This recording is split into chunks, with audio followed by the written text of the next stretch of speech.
Queridos alumnos, alumnas, me alegro un montón volver a verles nuevamente después de estos días, seguramente de asueto para algunos de ustedes. Eh, Reanudamos nuevamente nuestras clases presenciales. Bueno, hoy lunes 10 de abril del 2023, estamos ya en la recta final de la materia de Pentateuco. Quiero seguir animándolos a todos a que no bajen los brazos, este, a que puedan seguir aprovechando esta, esta cursada. Este, bueno, hemos tratado de ser, eh, no sé si flexibles, pero al menos sí, queriendo que ninguno, como dice la palabra, que ninguno de ustedes perezca, sino que todos aprueben las materias. Así que bueno, no queremos que perezcan, amigos míos, sino que aprovechen, que sigan estando motivados de saber que todo esto que estamos conociendo, que estamos preparándonos, pues es para la gloria de Dios, ¿no? Para la gloria de Dios, para la edificación del cuerpo de Cristo. Que lo poquito o mucho que vamos aprendiendo, pues es para que los ministerios que hemos querido desarrollar o queremos desarrollar en el tiempo, pues sean de bendición no solo para la generación presente, sino también para las generaciones futuras, ¿no? Nosotros estamos construyendo las generaciones futuras de tal manera que éstas puedan ser bendecidas con todo este esfuerzo que todos hacemos, ¿no? Ustedes como alumnos, nosotros como profesores, los que están en la parte administrativa, bueno, todos absolutamente hacemos un gran esfuerzo para que las generaciones que vengan pues puedan encontrar una iglesia con muchos líderes preparados, una iglesia con muchos líderes con corazón de siervos y de siervas, que los que vengan en el futuro encuentren una iglesia, ¿no? Que bíblicamente queremos ser fieles al texto sagrado, que teológicamente queremos plantear postulados que revelen al Dios vivo y que pastoralmente abran nuestros corazones, ¿no? A la necesidad de las personas. Así es que bueno, los animo, los animo. Sé que no es fácil, el enemigo anda queriendo desanimarnos a todos, ¿no es cierto? Eso lo debemos tener muy claro, pero no se desanime. Como le dijo el Señor a Josué, no temas ni desmayes porque Jehová tu Dios está contigo. Y yo creo que esta experiencia que a veces uno vive en los avatares de la vida, ¿no? En las pruebas que la vida nos pone, pues somos muy tentados a decir, no, bueno, listo, vamos a dejar, no, esto no sirve de nada, esto es muy cansado, pero es allí donde uno tiene que tomar mayor fuerza y decir, bueno, por Cristo y para Cristo. Y lo que vamos a ver hoy en esta clase, aprovecho para tomar esta introducción, lo que vamos a ver hoy en esta clase es precisamente esa experiencia que a veces nosotros tenemos ante las circunstancias o las situaciones que se nos complican en la vida y cuál es nuestra respuesta. Así es que hoy vamos a ver la teología de la liberación del Éxodo como un paradigma de cómo hoy los escritores sagrados no querían decirnos cosas que se refirieran solamente al pueblo de Israel, sino más bien querían decirnos qué cosas tenemos que aprender de nuestro presente. Así es que el relato que vamos a abordar hoy, que es el relato del Éxodo, de la liberación del Éxodo, tiene que ver con connotaciones nuestras, no de algo que pasó hace 1000 años, hace miles de años, no de algo que pasó como algo que no tiene nada que decirnos, sino todo lo contrario. Así que los animo, queridos alumnos y alumnas, a seguir adelante y no desmayar, a no darle lugar al diablo, sino mantenernos firmes para que esto siga creciendo para la gloria de Dios. No olvidando, queridos hermanos, y también aprovechando en la motivación de decirles que del 16, 17 y 18 de junio tenemos nuestro encuentro nacional de alumnos. principalmente para los de Argentina y los países circunvecinos. Si alguien de otros países quiere venir, serán más que bienvenidos. Nos ayudará mucho a poder compartir con ustedes. Estamos ya por definir el lugar, hermanos. Ha sido un tanto complicado, pero estamos por definir el lugar. Pero cualquiera que sea, yo les pido que podamos hacer todo lo posible para que todos podamos asistir. Sé que son 3 días, pero como hemos visto en los encuentros anteriores, un día es muy poco, no nos alcanza para ponernos al día con tantas cosas. Y 3 días de esta jornada de encuentro de alumnos del CEBAIR, la verdad que será mucha alegría, mucha bendición. Creo que renovaremos fuerzas, creo que recuperaremos energía. Así que bueno, confiamos en Dios de que esas fechas puedan ustedes hacer todo lo posible para que todos podamos asistir a este encuentro nacional de alumnos. Ajá. Ya cuando veamos la sede, dónde va a ser, bueno, ya estarían organizándose los del norte del país para ir al centro o los del centro venir al norte, como sea el caso, ¿no es cierto? Pero va a ser muy lindo que podamos hacer este encuentro. Así es que por favor, hagan preparativos, no se comprometan en esa fecha, junten plata, ¿no? No coman asados. Bueno, coman, pero guarden tantita plata para que puedan tener lo necesario y poder disfrutar de esta experiencia que les prometo algo, será única, será irrepetible. Entonces no se van a arrepentir bajo ninguna circunstancia de haber hecho su inversión de tiempo, de esfuerzo, de viaje, de plata, de todo, para venir a nuestro encuentro nacional de alumnos. ¿Ok? 16, 17 y 18 de junio, viernes por la tarde, sábado todo el día, domingo hasta el mediodía, vamos a tener nuestro encuentro nacional. Así es que, hermanos, no se lo pueden perder, no se lo pueden perder, porque va a estar muy lindo. Va a haber mucha sorpresa, va a haber enseñanza, va a haber canto, va a haber comunión, vamos a tener un montón de cosas, ¿ok? Así que por favor, vayan anotando eso, pónganle etiquetado de urgente a esos días, pónganle el papel de urgente para que podamos estar todos juntos, ¿ok? Bueno, después de este comercial de nuestros patrocinadores, vamos a entrar al tema.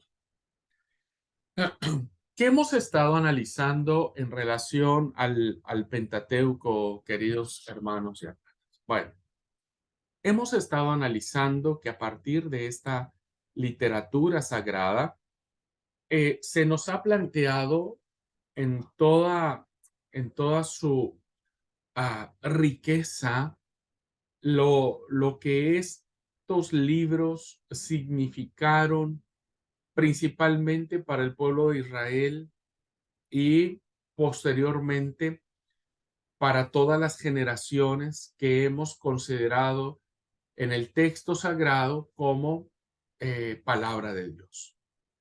El Pentateuco, los primeros 5 libros de la Biblia, han planteado de una manera contundente cómo se empieza a esbozar, cómo se empieza a escribir esta historia maravillosa de un Dios creador y sustentador de todo cuanto existe, de un Dios que va a unir las rupturas que se producen por el pecado y un Dios que va a iniciar su andanza, va a iniciar su caminar con un pueblo, ¿no? Con un pueblo al cual a través de este pueblo, Él se irá dando a conocer, irá revelando de manera progresiva sus exigencias morales y de santidad, pero sobre todo de su profundo compromiso de acompañarnos a nosotros, o en este caso al pueblo de Israel, en su peregrinaje. Vemos con profunda claridad y con absoluta adoración al Dios que quiso hacer una alianza con su pueblo, de que Él siempre siempre sería su Dios y que él lo único que pedía era que su pueblo pudiera reconocer este pacto, esta alianza, este contrato, esta unión de voluntades y que ellos siempre se mantuvieran firmes y se mantuvieran como pueblo único de Dios. Estos 5 libros, hermanos, nos han dejado y nos siguen dejando maravillosas enseñanzas que nos sitúan en este lejano, muy lejano escenario de los eventos que se suscitan, muy lejanos. Nosotros vemos el libro de de números, ¿no? Y encontramos un sinfín de relatos, uno más fascinante que el otro, pero que evidentemente nos colocan en un plano muy ajeno a nosotros, porque son relatos que se suscitan geográficamente en un desierto. Nosotros no conocemos el desierto, no hemos vivido en un desierto, no hemos sido liberados de una opresión de un pueblo como los egipcios. Y por lo tanto, hermanos, parece ser que el abordaje del estudio del Éxodo, perdón, del Pentateuco, es muy ajeno a nosotros. Sí, son historias muy bonitas. ¿Quién no recuerda la historia ahora que hubo la famosa llamada Semana Santa, en donde muchos canales replicaron la película de los 10 mandamientos? ¿Quién no recuerda el paso del Mar Rojo? Son historias muy lindas. ¿Quién no recuerda la historia de José? Son historias muy conmovedoras, pero son historias que se alejan de nosotros en el tiempo, en el espacio, en el lugar. Y por lo tanto, parece ser que esta lejanía, tanto de los sucesos como de los lugares, ha hecho que nuestro acercamiento y nuestra apreciación de esta literatura sea muy lejana a nosotros, no sea muy cercana, no sean muy valorados estos textos, insisto, más allá de que son lindas historias. Hoy me propongo, ¿no? Con un ejemplo, si el caso amerita y el tiempo nos da, podríamos abordar uno más, pero me gustaría abordar con ustedes de manera narrativa. Hoy no tenemos presentaciones, no tenemos diapositivas, hoy solamente ustedes tendrán su virome en la mano y harán algunas anotaciones. Hoy el oído tratará de estar afinado. Hoy, ustedes solamente se sentirán profundamente agraviados por escucharme, pero me gustaría traerles a ustedes, ¿no? Así como si estuviéramos platicando ustedes y yo sobre esto, como una especie de charla, cómo este relato de la liberación, el primer relato de liberación que existe en el texto sagrado, tiene que ver con nosotros hoy. El fenómeno de la liberación de los pueblos es un fenómeno que nos ha acompañado sistemáticamente a todos los seres humanos. Nosotros ahora podemos mirar que existen, ¿no es cierto?, que existen tiranías en diferentes países, en diferentes pueblos, que claman ser liberados. Hoy, ¿no? Hubo y sigue estando muy vigente una teología que se le conoce como la teología de la liberación, una teología que se da en un contexto latinoamericano, en donde esta teología clama por justicia, por la sangre inocente que gobiernos tiranos han hecho de los cristianos, han hecho de los evangélicos, ¿no? Han hecho de la cristiandad. Hoy vemos con profunda tristeza cómo muchos de nuestros pueblos, principalmente centroamericanos y sudamericanos, ¿no? Gobernados por gobiernos tiránicos, terminan lastimando al pueblo. Y no solamente, hermanos, estoy hablando de sistemas políticos este, ah, socialistas o comunistas, sino también de sistemas capitalistas que tienen atados y subyugados a sus pueblos con el quebranto o la aflicción que implica el dinero, que implica la plata, ¿no?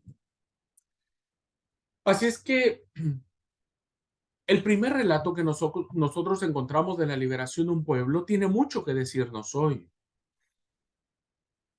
Nuestra sociedad argentina, si bien es cierto que goza de una libertad religiosa y demás, vemos cómo está sometida a los vaivenes que el mundo, tanto el mundo capitalista, el mundo comunista, el mundo socialista, los distintos sistemas de gobierno están planteando sus directrices y cómo esto nos afecta. Y cómo esto nos afecta. Cómo todo está relacionado, los aspectos políticos, los aspectos sociales con los aspectos religiosos. ¿Y de qué manera la fe es puesta a prueba? Así es que vamos a estar analizando algunos pasajes, algunos textos que tienen que ver con el, el, eh, el relato de la liberación del pueblo de Dios que tuvo que hacerse en Egipto. Este drama, hermanos, que nosotros podemos identificar, si ustedes solamente quieren sacarle provecho, por favor, lean en casa después de escuchar esta clase. Lean, por favor, en casa los capítulos del 1 al 15 del libro del Éxodo. Si quieren saltarse el capítulo 12 y 13, está bien, entonces no es tanto para que ustedes lean. Pero después de que lean tengamos esta clase que tiene que ver con este pasaje selecto de la liberación del pueblo de Israel de Egipto, léanlo por favor en casa, insisto, del capítulo 1 al capítulo 15 del libro del Éxodo. Sáltense los 12 y el 13, tal vez les pueden resultar aburridos. Sáltenselos, ya después verán por qué. Y traten, hermanos, traten de identificar cuáles, con mayor profundidad, lo vamos a hacer ahora, pero cuáles son los protagonistas de este relato. ¿Ah? ¿Qué protagonistas encontramos en este relato? Profundicen mucho más de lo que yo voy a plantearles ahora en clase. En este drama de opresión, que dura, como todos sabemos, alrededor de 4 siglos, un poco más de 4 siglos, encontramos una historia de liberación, la liberación de un pueblo que se llama Israel. Y en este relato de opresión y de liberación encontramos 4 grandes protagonistas que tienen mucho que decirnos a nosotros hoy. El primero de ellos es el pueblo, primer protagonista, primer gran protagonista en esta narrativa, en esta historia, diríamos. Segundo, el faraón. La figura del faraón, hermanos, tiene mucho que decirnos en nuestra actualidad. El tercer protagonista es Moisés. Moisés como un símbolo interesantísimo de lo que significa ser la voluntad de Dios. Y el cuarto protagonista es Dios. Dios aparece como un protagonista muy interesante de el actuar en este fenómeno de opresión y de liberación del pueblo. A través de estos 4 protagonistas que pretendo plantear hoy con ustedes, los autores bíblicos no solo pretenden contarnos lo que sucedió en el pasado, sino mostrarnos qué enseñanza hoy tenemos a la luz de que la iglesia está inserta en un contexto mundial donde en muchos lugares se viven estos fenómenos de opresión y donde en muchos lugares actualmente, siglo XXI, se sigue clamando por una liberación. Vamos a analizar el primer protagonista. Y el primer protagonista, como dijimos, es el pueblo. Si nosotros tuviéramos la oportunidad de parafrasear lo que dijo el Evangelio de Juan, ¿no? Donde dice, en el principio era el verbo y el verbo era con Dios, podríamos alterar un poco ese versículo y poder decir, al principio era el pueblo. ¿Y por qué el pueblo, hermanos, en su conjunto no es una persona, son muchas personas, no es un nombre, son muchos nombres, sino porque es así como el relato del Éxodo inicia. El relato del Éxodo, si ustedes tienen sus Biblias y pueden ir siguiendo un poquitito, vamos a ver algunos textos que me gustaría que ustedes los puedan identificar después en su lectura mucho más avanzada que van a tener después. Ustedes se van a dar cuenta que el libro del Éxodo, en el capítulo 1, versículo 1, inicia con el pueblo. Porque el texto dice, estos son los nombres de los hijos de Israel que entraron a Egipto con Jacob. Entonces el relato abre eh, todo lo que va a suceder con el pueblo. Antes de que Dios actúe, antes de que Moisés luche por libertarlos, tenemos una realidad humana de un grupo de personas que, según el texto bíblico, se empiezan a multiplicar y terminan convirtiéndose en una amenaza muy importante para los egipcios. El pueblo entonces va a tomar un papel fundamental en esta historia de liberación. Hablar o pensar, poner en primer lugar el protagonista del pueblo no significa que le concedamos un lugar de honor, sino más bien es una de las enseñanzas más profundas que este relato nos plantea, porque será el pueblo el protagonista de enfrentar continuamente los desánimos y las crisis por los que él va a atravesar durante todo este relato.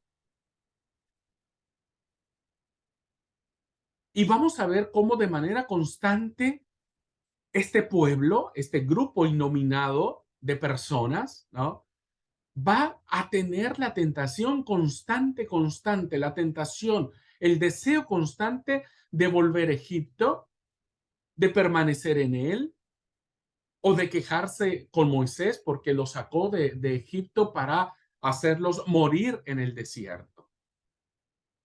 Es muy interesante, hermanos, rescatar el tema del pueblo y extraerlo del texto sagrado. Y entonces podemos nosotros identificar en el relato bíblico cómo el drama del pueblo se va desarrollando en distintas etapas. La primera etapa nosotros la encontramos cuando se establece el régimen opresor. Si ustedes son muy cuidadosos, insisto, por favor, tomen en cuenta lo que les estoy diciendo para que después ustedes lo repliquen al momento de ir leyendo con mayor calma estos textos. Si se dan cuenta, hermanos, cuando empieza el régimen de opresión en Egipto, no hay ninguna reacción de los israelitas. No hay ningún clamor, no hay ninguna aflicción. Ustedes lean eh, el texto y se van a dar cuenta que no hay una reacción negativa, diríamos. Parece como si todo estuviera igual, incluso en el versículo 12.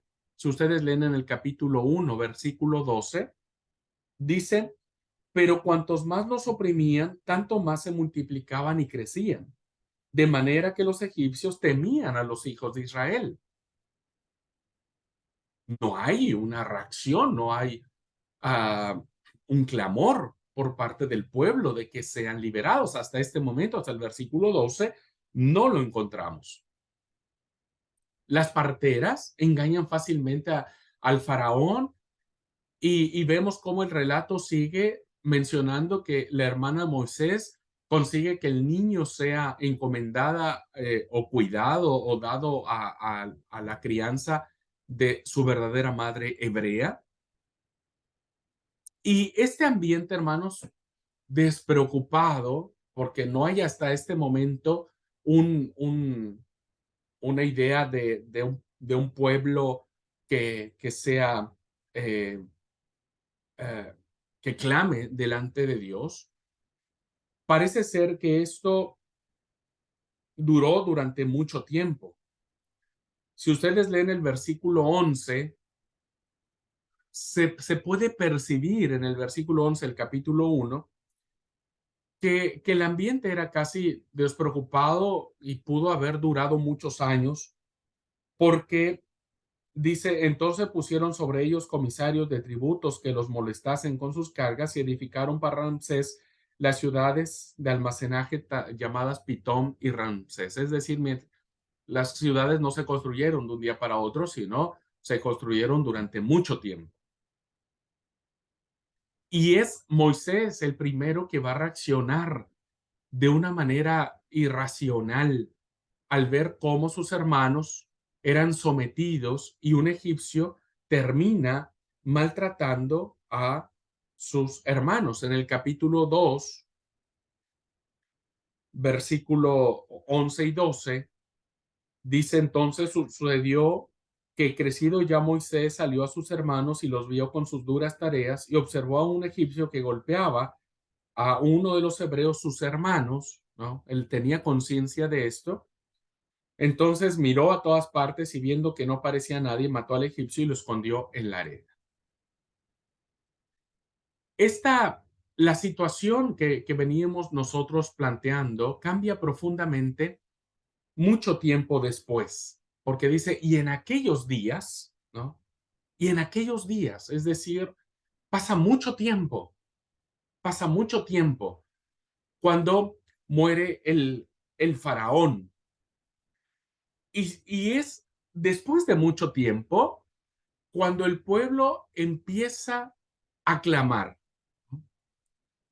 Entonces, sí se dice que los israelitas empezaron a clamar a Dios. Vean cómo el clamor nace en el versículo número 23 del capítulo 2.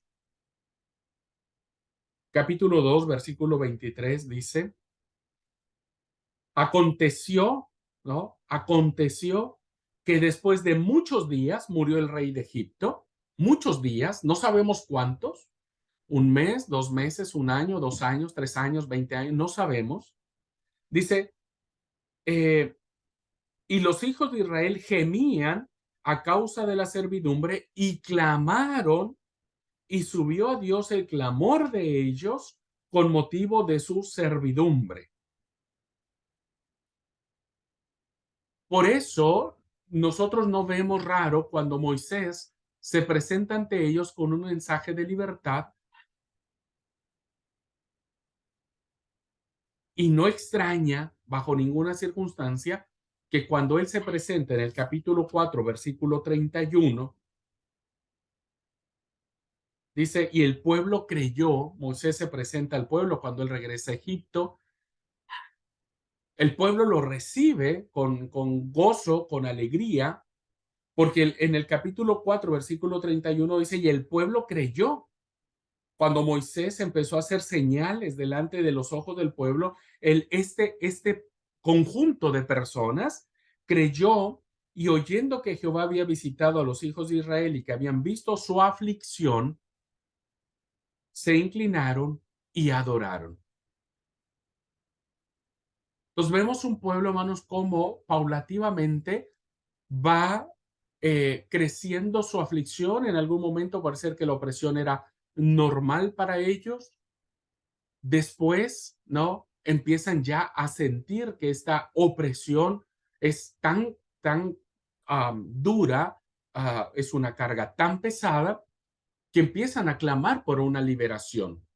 Cuando Moisés viene a traer ese mensaje y dice, bueno, Dios ha escuchado su clamor, el pueblo cree. Y fíjense la acción del pueblo. El pueblo cree, dice el texto, y cuando escucharon que Dios por fin había escuchado su clamor, dice que se inclinaron y adoraron. La acción de adorar del pueblo es una acción de una profunda contrición y una profunda gratitud de haber escuchado, de haber sido escuchados, perdón, por parte de Dios ante la aflicción que estos tenían. Hasta este momento vemos a un pueblo que cree en el Señor, que lo adora, que clama a Él y que Él siente que Dios lo ha bendecido. Pero no pasa mucho tiempo, hermanos, cuando empieza a surgir la primera crisis en este pueblo.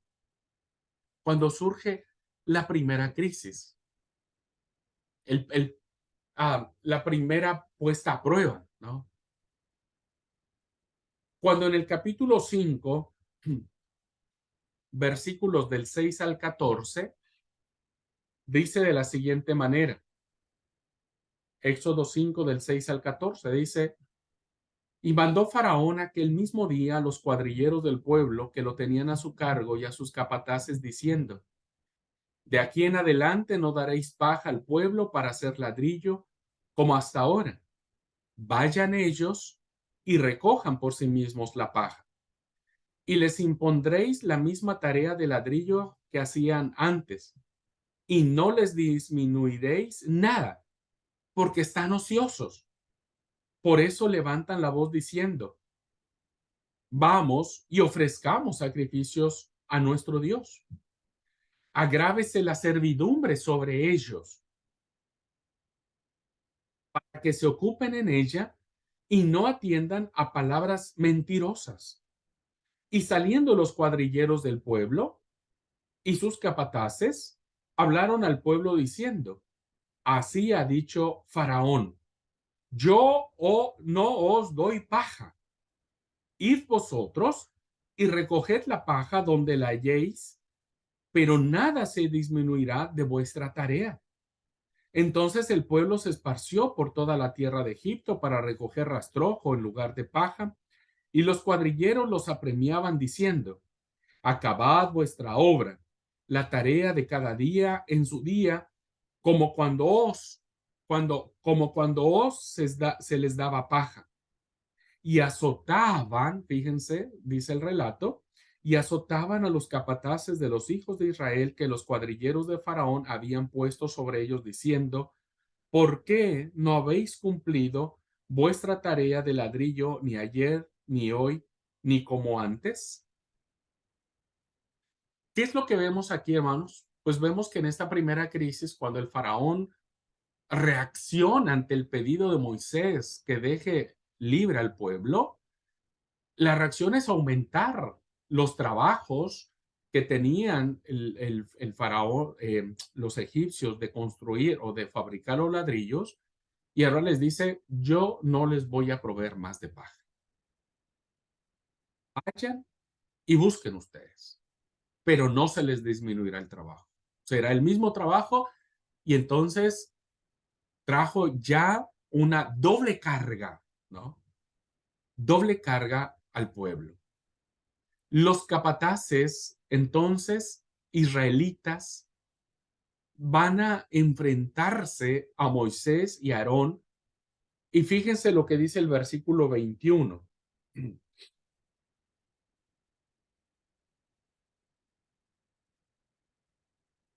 El 19, podemos leer del 19. Dice, capítulo 5, sigo leyendo el capítulo 5, versículos 19 al 21.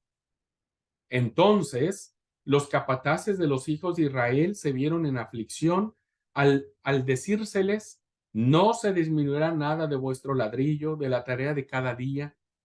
Y encontrando a Moisés y Aarón, que estaban a la vista de ellos cuando salían de la presencia de Faraón, el pueblo está hablando en representación de estos capataces israelitas, les dijeron, versículo 21, mire Jehová sobre vosotros y juzgue, pues no habéis hecho abominables delante de Faraón y de sus siervos, poniéndoles la espada en la mano para que nos maten.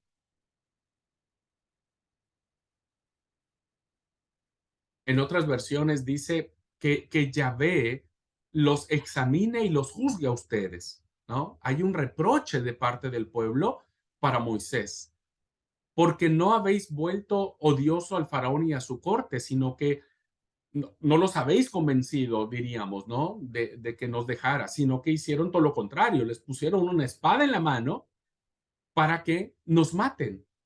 El pueblo que minutos antes o días antes había creído en Yahvé, en Jehová, que había inclinadose ante él porque había reconocido que Yahvé había escuchado sus oraciones y que lo estaba adorando, ahora está culpando a Moisés y a Aarón de que por su culpa Faraón tiene una espada en sus manos para matarlo.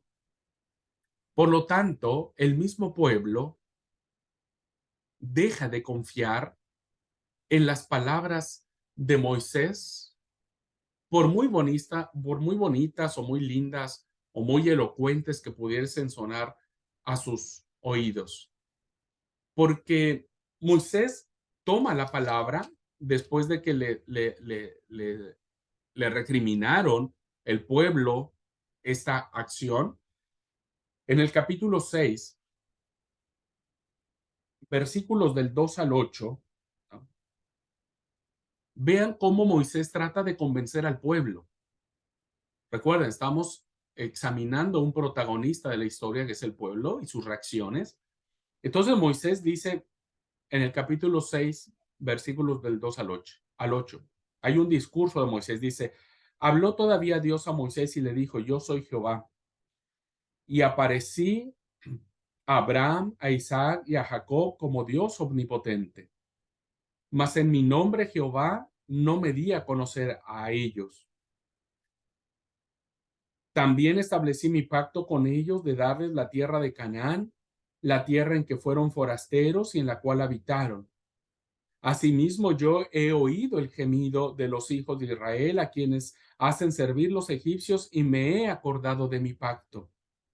Por tanto, dirás a los hijos de Israel, yo soy Jehová, y yo sacaré de debajo de las tareas pesadas de Egipto, y yo os libraré de su servidumbre, y os redimiré con brazo extendido y con juicios grandes.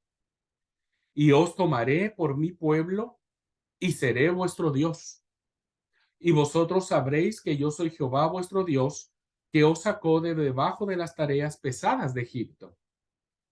Y os meteré en la tierra por la cual alcé mi mano, jurando que la daría a Abraham, a Isaac y a Jacob, y yo os la daré por heredad, yo Jehová.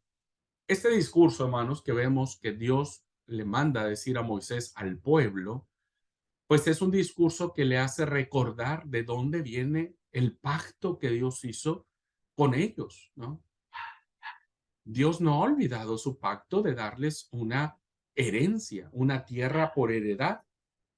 Y Dios les promete y les dice a través de Moisés, ¿no es cierto? Yo los voy a liberar, yo los voy a, yo los voy a sacar de la esclavitud. ¿Cuál fue la reacción del pueblo? Versículo 9. Esta fue la reacción. De esta manera habló Moisés a los hijos de Israel, pero ellos, ¿qué dice el texto? No escuchaban a Moisés a causa de la congoja de espíritu y de la dura servidumbre. Los israelitas, hermanos, más allá de todo este discurso hermoso y del pacto y tal, no hicieron caso, no creyeron, porque estaban agobiados por una dura esclavitud. Su espíritu estaba afligido por la esclavitud tan fuerte que estaban teniendo. A partir de este momento, queridos hermanos, después de esto que acabo de leer, ¿no es cierto? El pueblo como ente, como figura, como protagonista que reacciona, que habla, que dice, ¿no? El pueblo desaparece del relato. No se vuelve a mencionar, no sabemos más las reacciones del pueblo después de esto. Su libertad, la tan ansiada libertad que ellos están queriendo tener, va a ser un tema que solamente va a estar en boca o de Moisés o de Faraón o de Moisés o de Aarón en últimos casos.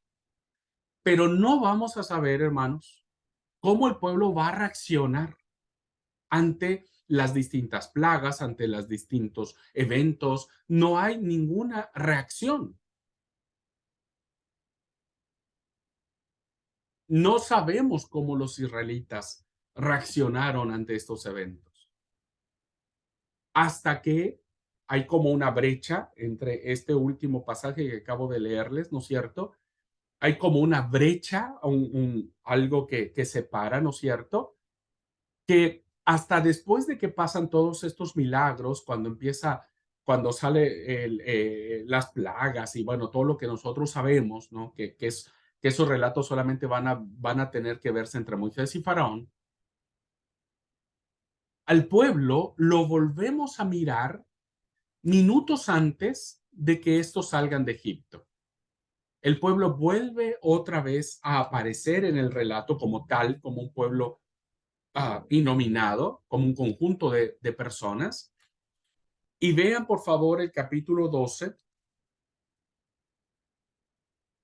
y vamos a mirar ahora cuál es la reacción del pueblo después de que pasó todos los relatos, las plagas, etcétera, y que no sabemos, porque no hay el autor bíblico no nos dice qué es lo que ellos pensaron ante eso. Lo vemos hasta que empieza la institución de la Pascua. Y en el capítulo 12, sí, versículo 27 y 28, vean ahora cómo el pueblo responde. Dice, versículo 27 y 28 del capítulo 12.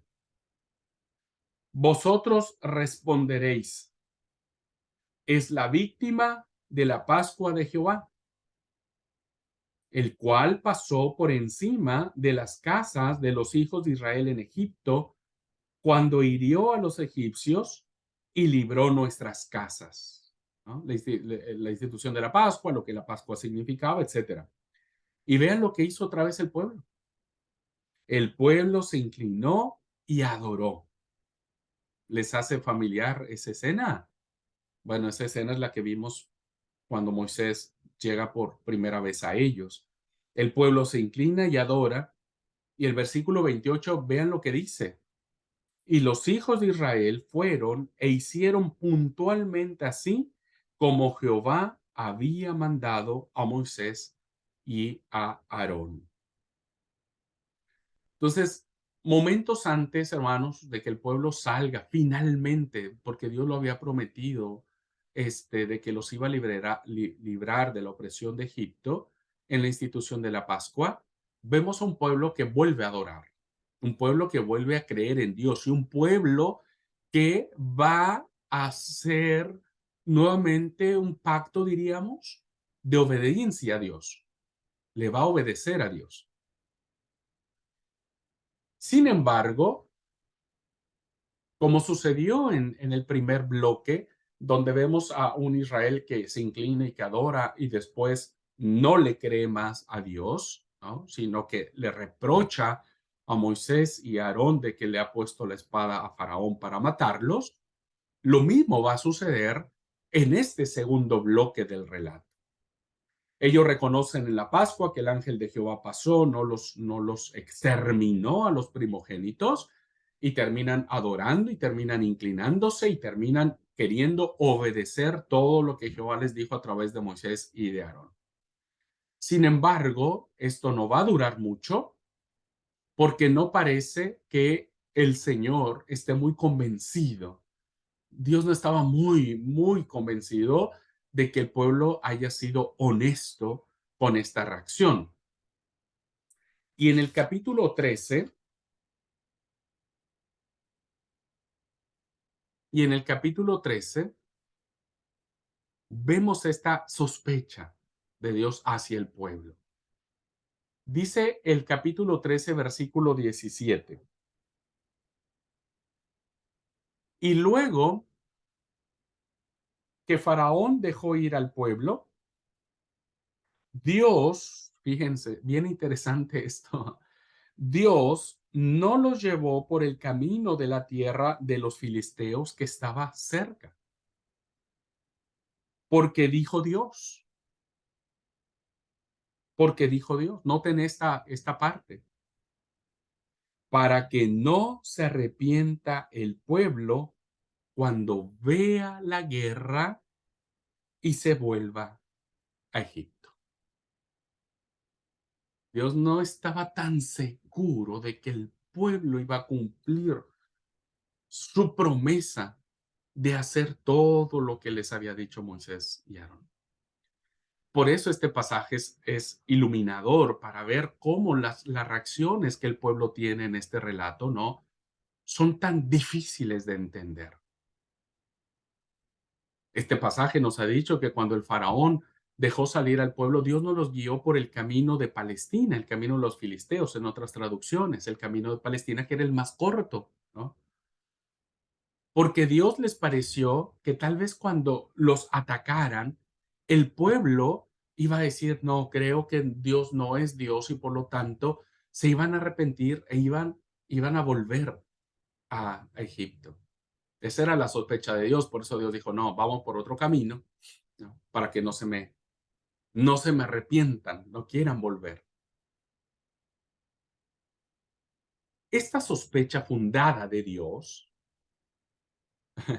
esta sospecha fundada, es decir, es una sospecha que se va a hacer realidad, va a cumplirse, hermanos, con el miedo que van a experimentar los israelitas al momento de cruzar el Mar Rojo,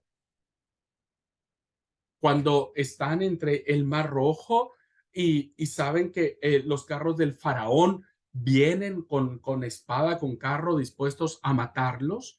Entonces, esta situación que los pone en peligro los impulsa a renunciar a esta libertad que Dios les había concedido, ¿no? Y para ellos es preferible volver a la opresión que morir en ese lugar. Y entonces el pueblo cambia, este pueblo que adora, que se inclina, que quiere obedecer al Señor, cambia radicalmente su postura. Y en el capítulo 14, versículos del 10 al 12, vean lo que dice. Éxodo 14 del 10 al 12 dice, y cuando Faraón se hubo acercado, los hijos de Israel alzaron sus ojos, y he aquí que los egipcios venían tras ellos, por lo que los hijos de Israel temieron. El miedo paraliza, ¿no? El miedo nos hace tirar para cualquier lado, el miedo nos hace dudar de Dios, el miedo nos hace no creer en sus promesas, ¿no? ¿Qué es lo que le pasó al pueblo? Temieron en gran manera y clamaron a Jehová, pero fíjense la forma en que claman al Señor, en el reproche a Moisés. El versículo 11 dice, y dijeron a Moisés, ¿no había sepulcros en Egipto que nos ha sacado para que muramos en el desierto? ¿Por qué has hecho así con nosotros, que nos has sacado de Egipto? ¿No es esto de lo que te hablamos en Egipto diciendo, déjanos servir a los egipcios? Porque mejor, fíjense lo que dice el pueblo, porque mejor nos fuera servir a los egipcios que morir nosotros en el desierto. Un pueblo, hermanos, que ante el miedo, ante creer más en los carros del faraón que en los milagros y prodigios que Jehová había hecho, terminan preguntándole a Moisés, ¿no había sepulturas suficientes para nosotros en Egipto? Nos trajiste al desierto para que finalmente termináramos muertos, le dijeron. ¿Por qué nos sacaste de Egipto? ¿No? ¿Por qué? Este pueblo valoraba más la opresión que su propia libertad y el costo que esto significaba. Y por eso le dijeron a Moisés, nosotros te lo dijimos cuando estábamos en Egipto, déjanos en paz, déjanos que nosotros terminemos sirviendo a los egipcios y ser un pueblo que termine obedeciendo a los egipcios. Porque para nosotros, dijo el pueblo, es mejor servir a los egipcios que morir en el desierto.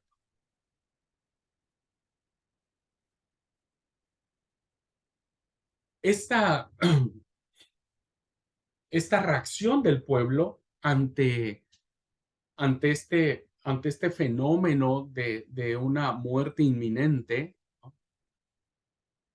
Queda desdibujada, queda superada, podríamos decirlo de esa manera, cuando se da el milagro de la abertura del Mar Rojo, donde el pueblo puede pasar por un camino seco, cuando el pueblo cruza al otro lado de este mar y ve con sus ojos, ¿no?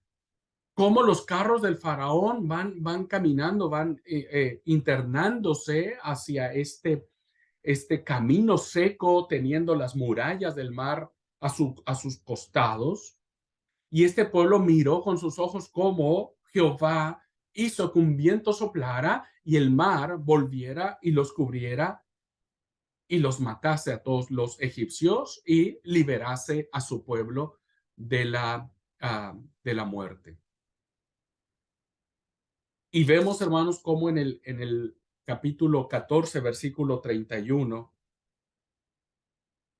hay nuevamente un cambio diferente en este protagonista de la historia que es el pueblo. Dice capítulo 14, versículo 31.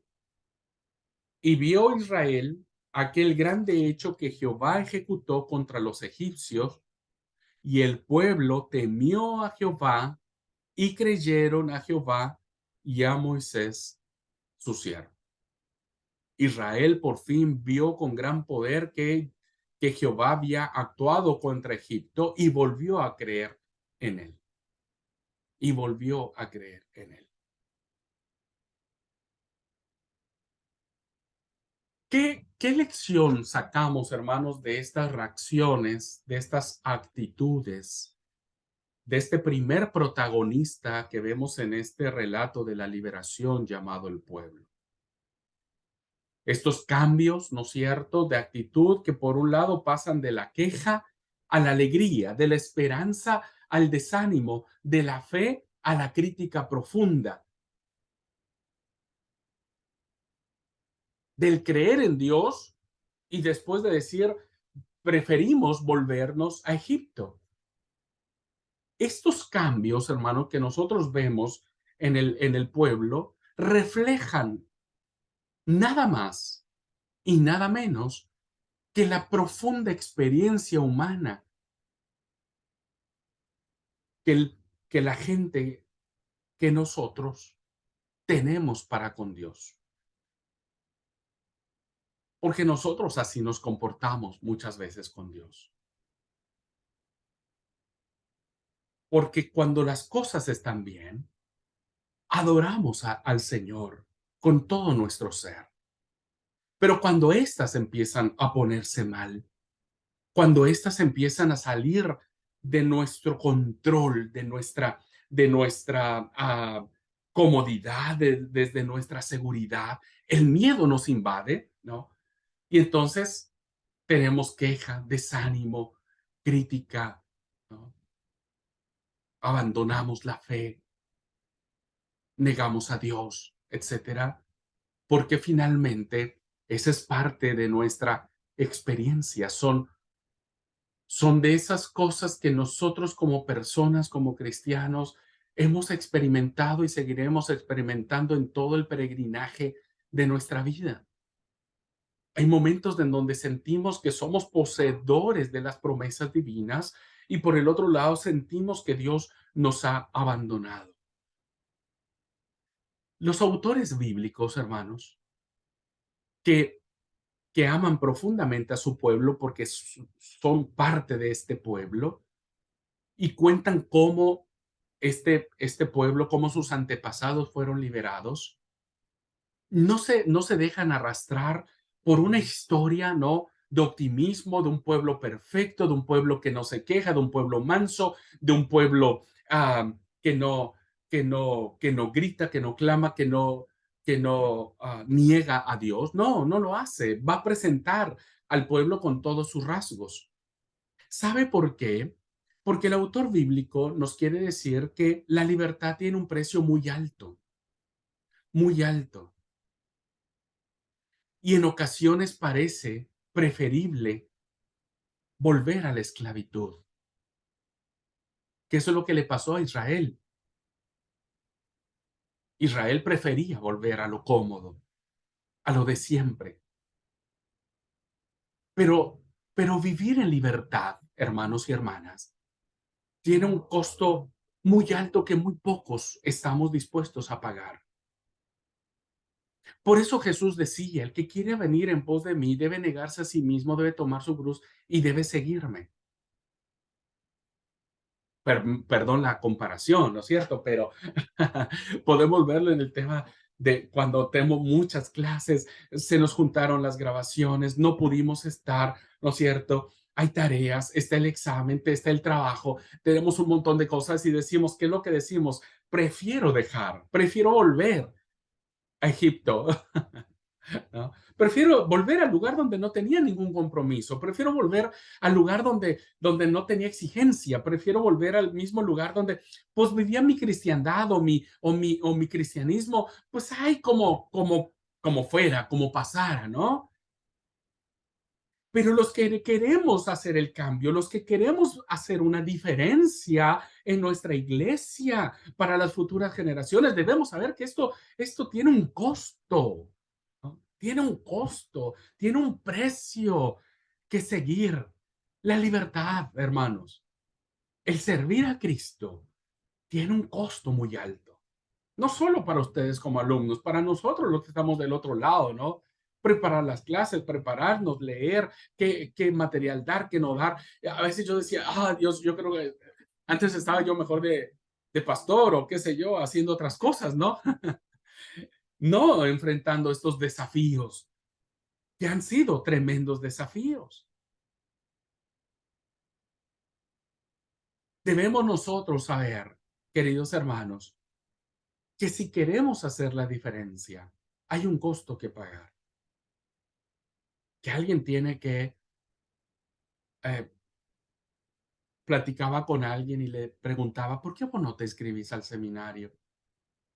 Porque siempre les pregunto a varias personas y todos me dicen, pero ayer hubo una respuesta interesante que me decía, mira, no me inscribo al seminario porque la Biblia dice que primero tenemos que evaluar si vamos a poder, si no vamos a poder cumplir, porque a mí no me gusta cumplir a medias.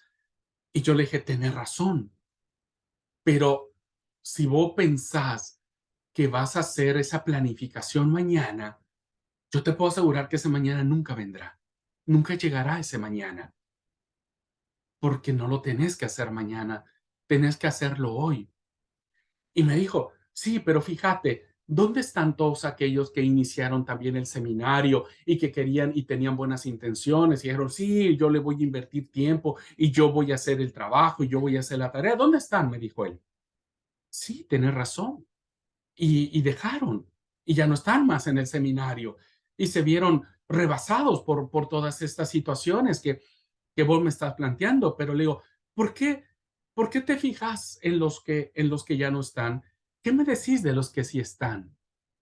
¿Qué me decís de los alumnos que, que le están peleando, que no sé si planificaron o no, pero que están luchando para hacerlo?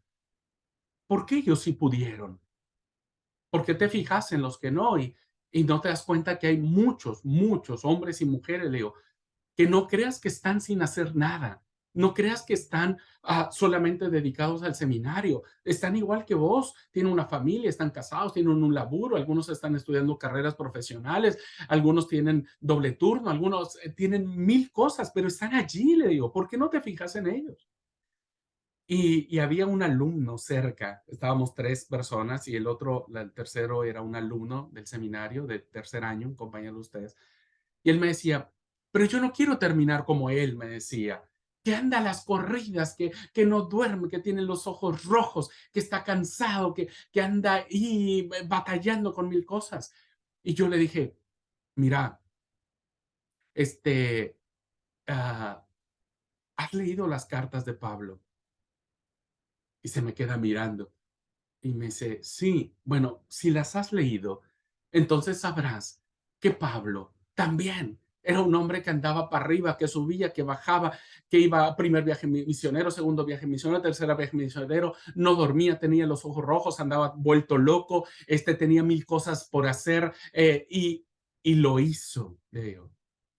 Si de verdad querés hacer la diferencia, ¿cómo me encantaría que anduvieras vuelto loco? Le dije, que anduvieras vuelto loco, con los ojos rojos, no durmiendo, preocupado por presentar tus trabajos, tus exámenes, ver las clases, aprender. ¿Cómo me gustaría? Porque ellos son los que hacen la diferencia. Bueno, esta experiencia del pueblo, queridos hermanos, nos dice mucho a nosotros. ¿Estamos dispuestos a pagar la libertad, el costo que tiene el ser libres? ¿Vos estás dispuesto?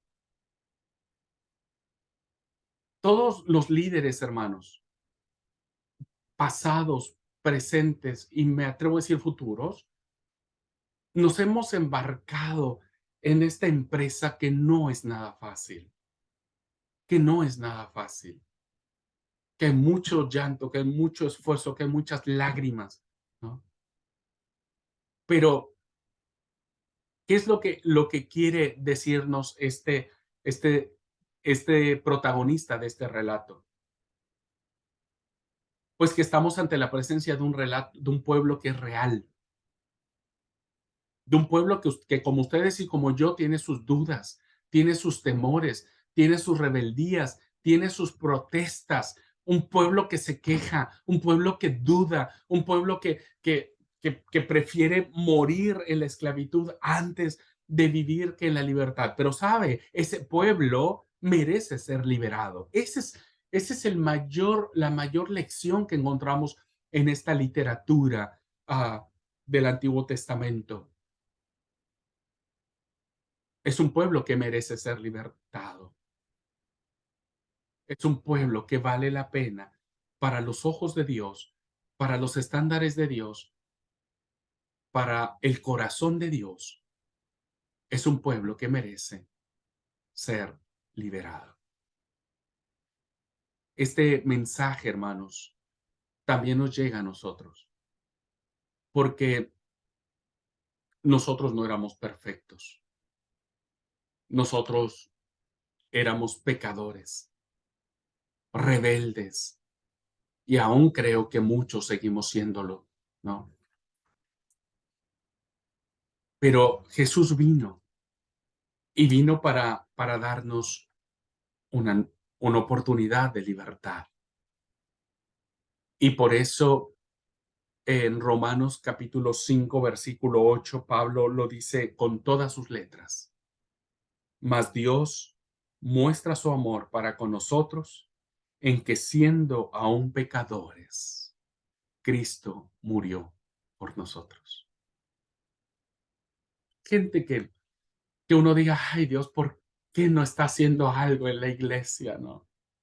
¿Por qué no dedican un poco de tiempo para prepararse, para estar en el seminario, para ah, involucrarse en el liderazgo de la iglesia, ¿no? A veces uno dice, oh Señor, ay, ay, ay.